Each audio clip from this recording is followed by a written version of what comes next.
నమస్తే, welcome to our channel. నేను మీ పద్మావతి. ఈ మధ్య కాలంలో భార్గవ దేవన నేను వేణుస్వామి యొక్క శిష్యుణ్ణి అంటూ చెప్పుకుంటూ మన మధ్యలోకి వచ్చాడు. అయితే ఆ మధ్య కాలంలో వేణుస్వామి నాకు అసలు ఏ శిష్యుడు లేదు, అలాంటిది భార్గవ దేవన నాకు అసలు శిష్యుడే కాదు అని అన్నాడు. మరి అలాంటి ఒక మహాజ్ఞానిని ఇలాంటి భార్గవ దేవన అనే ఒక మామూలు మనిషి ఎందుకని ఇంత దారుణంగా దూషించాడు? అంటే వీళ్ళిద్దరి మధ్యన ఏదైనా ఘర్షణ అయ్యిందా, లేకుంటే పబ్లిసిటీ కోసమే ఇలాంటి పెద్ద పెద్ద వాళ్ళని దూషిస్తే మనకు కూడా ఒక పబ్లిసిటీ వస్తుంది అనే పబ్లిసిటీ దాహంతో దూషిస్తున్నాడా? మరి ఇలాంటివన్నీ కూడా మనతో పాటు మాట్లాడడానికి గరికిపాటి గారికి ఒక ప్రియ శిష్యుడైన ముళ్ళపూడి సత్యనారాయణ గారు మనతో పాటు ఉన్నారు. ఆయనతో మాట్లాడి ఇప్పుడు మొత్తం పూర్తి వివరాలు తెలుసుకునే ప్రయత్నం చేద్దాం. మీరు కూడా చూసేసేయండి. నమస్కారం గురువు. గురువు గారు, భార్గవ దేవన మీకు తెలిసే ఉంటారు, చెప్పక్కర్లేదు. విడిగా మళ్ళీ ఆయన గురించి మనకి పరిచయాలు ఏమి అవసరం లేదు. అయితే అప్పట్లో మనకి వేణుస్వామి శిష్యుని అని అన్నారు. అసలు వేణుస్వామికి శిష్యుణ్ణి అని చెప్పుకొని రావడానికి గల కారణం ఏంటి? పబ్లిసిటీ. ఆయన ఏం చేశాడు, బిఎస్ రావు ఒక ఇంటర్వ్యూలో, కమర్షియల్, అది కూడా కమర్షియల్ ఇంటర్వ్యూ, డబ్బులు ఇచ్చుకుని ఇంటర్వ్యూ అది.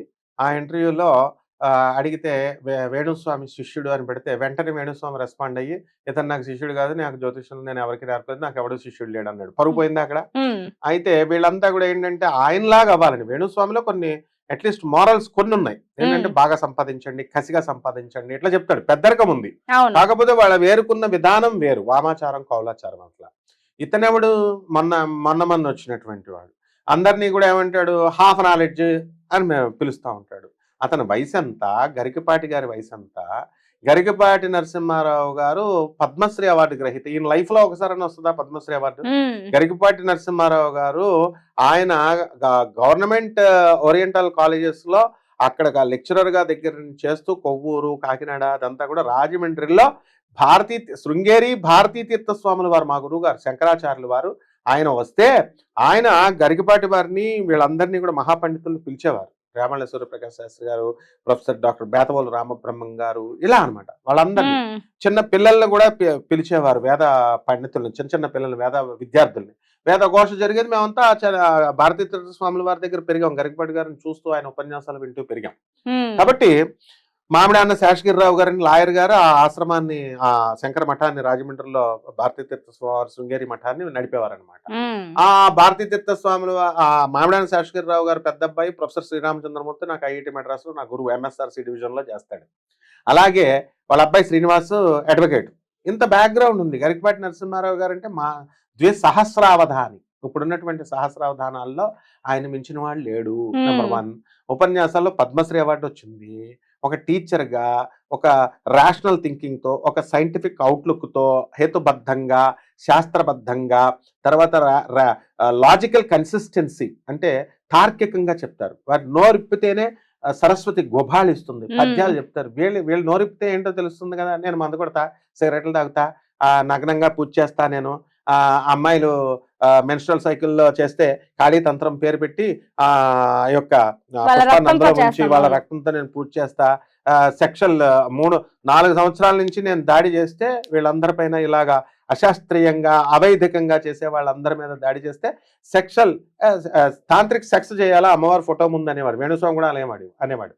వేణుస్వామి, ఈయన, ఇంకా తాంత్రిక్ సెక్స్ అని, సింధు మత అని, ఇంకా కొంతమంది ఉన్నారు వీళ్ళ బ్యాచ్. మొత్తం ఊరంతా అలాంటి బ్యాచ్లు చాలా మంది ఉంటారు.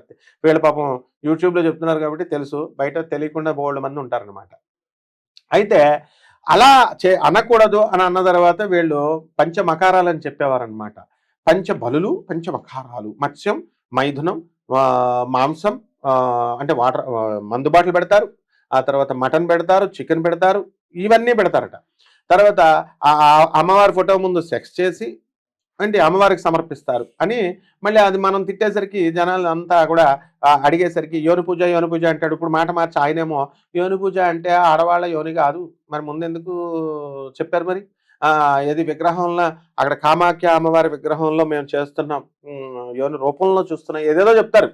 అలాగే ఇతను కూడా నేను ఈ మెన్స్ట్రల్ సైకిల్లో నేను చేస్తున్న తాంత్రిక్ సెక్స్ మానసికంగా చేస్తున్నాను, ఎఫర్మేషన్, ఇదొకటి పదాలు వచ్చినాయి కదా, ఎజంప్షన్ అని మారుస్తారు. కాబట్టి వీళ్ళంతా కూడా అశాస్త్రీయంగా అవైదికంగా చేసేటటువంటి వాళ్ళు నిషిద్ధ పూజలు అంటారు వీటిని. గురువు గారు అసలు గరికిపాటి గారు ప్రవచనాలు చెప్పడానికి తప్పితే ఆయనకి అసలు శాస్త్రం గురించి ఏం తెలుసు అని అన్నారు. అవును. అంతేకాదు ఇంకొక మాట కూడా అన్నారు, ఆయన కాస్త పొగరుబోతు, ఉమ్, పొగరుతో మాట్లాడతాడు తప్పితే ఉమ్, బలుపు ఉమ్, ఇవి తప్పితే ఇంకేమీ తెలీదు. ఉమ్, ఇంకొకటి మరి ముఖ్యంగా అన్న మాట ఏంటంటే, అందరూ కూడా ఆయన అన్న మాటకి సీరియస్ అవడానికి రీజన్ ఒకటే, ఉమ్, జ్యోతిష్య శాస్త్రం గురించి అసలు ఆ గరికిపాటికి ఏం తెలుసు అయ్యా, ఉమ్. ఏం తెలిసి మాట్లాడుతున్నాడు, ఆ ప్రవచనాలు ఇవ్వడం కాదు, జ్యోతిష్య శాస్త్రం గురించి చెప్పమను, నేను కూడా చూస్తాను అని అంటున్నారు. వీళ్ళకి ఉమ్, వీళ్ళకి తొక్క తెలుసు, వీళ్ళకి జ్యోతిష శాస్త్రం కాదు, తంత్రం కూడా తెలియదు. ఖాళీ తంత్రం అని చెప్తే సరిపోద్దా? ఆ బుక్ ఏదో మా పుస్తకాల షాపులు మోహన్ పబ్లికేషన్స్ అని ఉంటాయి రాజమండ్రిలో, గొల్లపూడి వీరాస్వామి పుస్తకాలు, తెనాలి సాధనా మండలిలంతా మా ఫ్రెండ్స్ విజయవాడలో. పుస్తకాల్లో 4 పుస్తకాలు తెచ్చుకొని చదివేసుకుని మేము మహాపండితం ఖాళీ తంత్రం చేసేస్తాం, ఇదే తెలుసు వీళ్ళకి.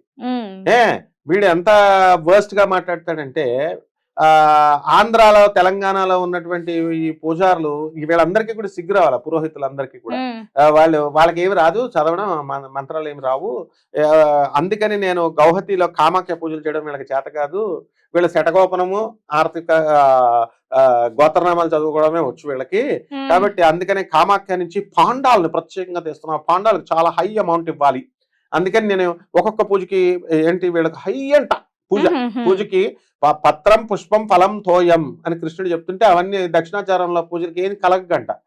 ఆ పాశుపతాస్త్రాన్ని ఓం నమశివాయ అనే మంత్రం చదివి ఆ సాక్షాత్తు పరమేశ్వరుడు పాశుపతాస్త్రాన్ని సంపాదించాడు, వీళ్ళేం సంపాదిస్తారు? దక్షిణాచార పూజలు అని చెప్పేసి బిల్డప్ అనమాట. అంటే జనాలను ఏదో అట్రాక్ట్ చేయాలా, ఈ మామూలు పూజలు అంటే ఈ జనాలు కూడా అలాగే ఉన్నారు కదా, దొంగ విధవలు, జనాలు కూడా డబ్బులు ఇవ్వరు, అందుకని ఏం చేస్తున్నారంటే మటను, చికెన్, ఫిష్. అమ్మవారు ఏమన్నా జగన్ దగ్గర లేదా చంద్రబాబు నాయుడు దగ్గర కార్యకర్త ఏది? మామూలుగా జనరల్ గా రాజకీయ నాయకులు ఏం చేస్తారు, వీళ్ళు పనులు చేయించుకుని లాస్ట్ లో కార్యకర్తలకు ఏ రాజకీయ పార్టీ అయినా ఇందులో మినహాయింపు లేదు, ఒక బిర్యానీ ప్యాకెట్, ఒక క్వార్టర్ మందు పడేస్తారు. కాబట్టి అలా ఒక మందు బాటలు పెడుతున్నారు, ఒక మాంసం, చికెన్, మటన్ పెడుతున్నారు. అమ్మవారు అది చూసేసి వీళ్ళు చేసే మహాపూజలు, మహామంత్రాలు, వీళ్ళ గొప్ప మంత్రగాళ్ళు, వీళ్ళు చేసేసి ఇది ఫలితం ఇచ్చేయడానికి పెడుతున్నారు. గురువు గారు అసలు ఏ తంత్ర విద్యల పుస్తకాల్లో రాసి ఉంది ఇలాగ మందు ఈ మాంసం పెట్టాలి అని అనేసి? ఎక్కడైనా రాసి ఉందా అసలు? అసలు తంత్రం అంటే ఏంటో వాళ్ళకి తెలియదు, తంత్రానికి అర్థం ఏంటి, డెఫినేషన్ ఏంటి తెలియదు, ఏదో ఒక లైన్ చెప్పేసి దిస్ ఇస్ తంత్రం అని చెప్పేది. అసలు తంత్రానికి అర్థం ఏంటి అసలు? ప్రాక్టికాలిటీ అనేటటువంటిది తంత్రం. ద ఫార్ములా, ఇప్పుడు మామూలుగా ఇప్పుడు టీ కాయాలి అని ఉంది, ద ఫార్ములా నీళ్లు కాయాలా, ఇలా కాయాలా అని మనం చెప్తాం కదా, పాలు పోయాలా, కాఫీ పొడి పెట్టాలా, టీ పొడి వేయాలా, దిస్ ఇస్ మంత్రం అంటే ఆ ఫార్ములా. ఓకే, దాన్ని రేఖామాత్రంగా మాన్యుస్క్రిప్ట్ మీద రికార్డ్ చేస్తాం, రికార్డ్ చేసి ఒక యంత్ర రూపంలో మనం పెడతాం, స్టోరేజ్ చేస్తాం సీడీలో, అది యంత్రం. అండ్ ప్రాక్టికల్ గా చేసే దాన్ని తంత్రమా అంటాం. సినిమాల్లో చూపించినట్టు ఏదో ముగ్గులు వేసేసి, కపాలాలు పెట్టేసి, నిమ్మకాయలు వేసి, కోడిగుడ్లు పెట్టి, వెంట్రుకలు పెట్టి, ఇవన్నీ బోగస్లు అనమాట, హేతువాదులు, అందుకే ఉతికి ఆరేస్తున్నారు వీళ్ళని. వీళ్ళు ఇవి తంత్రం కాదు, ప్రజల మైండ్ లో కూడా అలాగే ఇంజెక్ట్ అయిపోయింది, వీళ్ళకి ఏమీ రాదు అసలు. ఫస్ట్ పాయింట్, వీళ్ళు ఏమన్నా అంటే బ్లాక్ మ్యాజిక్. మేము ఆయనేమో గుమ్మడికాయ కుట్టేస్తా, ఒక శత్రువు వస్తే నేను 2 గుమ్మడికాయలు కుట్టేసాను, ఆయన పారిపోయి గోగినేని బాబు, ఒక గుమ్మడికాయ కుట్టేసాను, ఆస్ట్రేలియా పారిపోయాడు అని వేణుస్వామి గారి కోతలకు వచ్చేవాడు అప్పుడు. ఈయనేమో ఇలాగనమాట. కాబట్టి తంత్ర మంత్ర శాస్త్రాలు వీళ్ళకి ఏం రావు, అసలు నోరు ఇప్పితేనే సరస్వతి గుబాళించాల. సామే వసతు జిహ్వాగ్రే బ్రహ్మ రూప సరస్వతి అం ఆం ఇం ఏం క్షమ్ అక్షరమాల అక్షరమాలం కృత వాగ్వాదిన్య స్వాహ. ఇది రావాలా, సరస్వతి నాలుక మీద తిష్ట వెయ్యాల. వాళ్ళ ఏదేదో చెప్తారనమాట. కాబట్టి ఈ ఆడవాళ్ళ మెన్స్ట్రల్ సైకిల్లో ఉన్న రక్తంతో పూజ చేస్తారట అమ్మవారికి, వీర్యంతో కూడా పూజ చేయొచ్చు అని చెప్పాడు మహానుభావుడు. వీర్యంతో వాళ్ళు డాక్టర్ సమరం చెప్తా ఉంటాడు చూడు, హస్త ప్రయోగం చేసుకోవచ్చు అని, మాస్టర్బేషన్. దాంట్లో వచ్చిన వీర్యాన్ని తీసి వీళ్ళు ఏం చేస్తారంటే యూత్ ని చూడు ఎలా పాడు చేస్తున్నారు, ఆ పువ్వుతో వీళ్ళు పూజ చేస్తారట. ఇది తంత్రం అంట. తంత్ర గ్రంథాలన్నీ యూజ్లెస్ గ్రంథాలు, అవన్నీ కూడా దేర్ ఇస్ నో బేసిక్. ఎవరి నోటికి వచ్చినట్టు మాట్లాడడం. వీళ్ళంతా ఏం చదివిన చదువులు చూస్తే ఒకడేమో 10th ఫెయిల్ అయిపోయినాడు, ఒకడు ఇంటర్ ఫెయిల్ అయిపోయినాడు, ఒకడేమో నేను ఇది చదువుకున్నాను అది చదువుకున్నాను అని చెప్పుకుంటారు. వీళ్ళ జ్యోతిష శాస్త్రం ఎంఏ ఆస్ట్రాలజీ చేసాం, ఇది చేసాం, అవి చేసాం అంటారు. Where is the scientific approach, where is the rationality? నువ్వు వేర్ ఇస్ ద డీసెన్సీ? సొసైటీలో నువ్వు డీసెన్సీ ఏది అసలు? ఉమ్, ఇలాంటివన్నీ చెప్పొచ్చు అంటే వీళ్ళు బరిదెగిచ్చేస్తారనమాట. గురువు లేరు వీళ్ళందరికీ కూడా, ఎవడో గురువు లేడు కాబట్టి. గురువు ఉంటే ఇప్పుడు మా గురువు గారు ఇప్పుడు నేను మాట్లాడుతుంటే అమ్మో నా వీడియో గొరకపాటి నరసింహారావు గారు చూస్తున్నారు, బాబాయ్ మా గురువు గారు ఏమనుకుంటారో అని మనం భయంతో ఉంటాం. ఏమైనా పొరంబోకులు అంటారనమాట. గురువు లేని వాళ్ళందరూ పొరంబోకుల్లా వాళ్ళు ఇష్టం వచ్చినట్టు నోటికి వచ్చినట్టు మాట్లాడేస్తారు. కాబట్టి ఇది చూసి జనం అంట అసలు వీడియోలో ఎవడు చూడమన్నాడు, జనం ఏం చూడరు. ఒక గొప్ప వాడిని బ్యాడ్ చేస్తే వాళ్ళు గొప్ప వాళ్ళు అయిపోతారండి. వీళ్ళకి నేమ్ అండ్ ఫేమ్ లేదు వీళ్ళకి. అవును. గరికపాటి నరసింహారావు గారు పద్మశ్రీ ఆయన అంటే వీళ్ళకి ఏమన్నా వైరల్ అవుతుంది వీడియో, ఏమన్నా చూస్తారు వ్యూస్ అని చెప్పి ఉద్దేశంతో ఇలా చెప్తారనమాట. ఉమ్, అంటే ఎప్పుడు కూడా ఒక గొప్పవాడి మీద రాయేస్తారు. వీళ్ళతో పోయేదేముంది?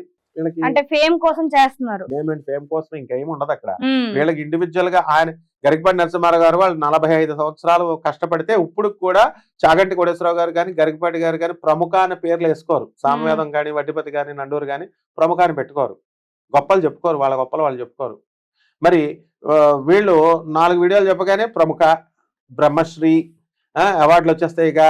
ఇవన్నీ ఎలా వచ్చేస్తున్నాయి మరి? వాళ్ళకి వీళ్ళు పెట్టుకుంటున్నారు. మళ్ళీ ఏమంటున్నాడు దర్జాగా, నాకు చాలా ఎక్స్పెన్సివ్ పూజలు. ఒకడంటాడు వేణుస్వామి ఏమంటాడు మందు బాటిళ్ళు, చాలా కాస్ట్లీ బాటిల్, మరీ ఎక్కువ కాస్ట్లీ, ఎంత కాస్ట్లీ అయితే అంత తొందరగా వరమిస్తుందట అమ్మవారు మందు బాటిల్లో. వీళ్ళు తాగడానికి బాగుంటాయి. తర్వాత వీళ్ళేమో 11 లక్షల చీరలు, పట్టు చీరలు అందులో వేసేస్తాను. మినిస్టర్లు ఎవరు వచ్చారు సెలబ్రిటీస్ అంటే చెప్పరు, అది చాలా సీక్రెట్.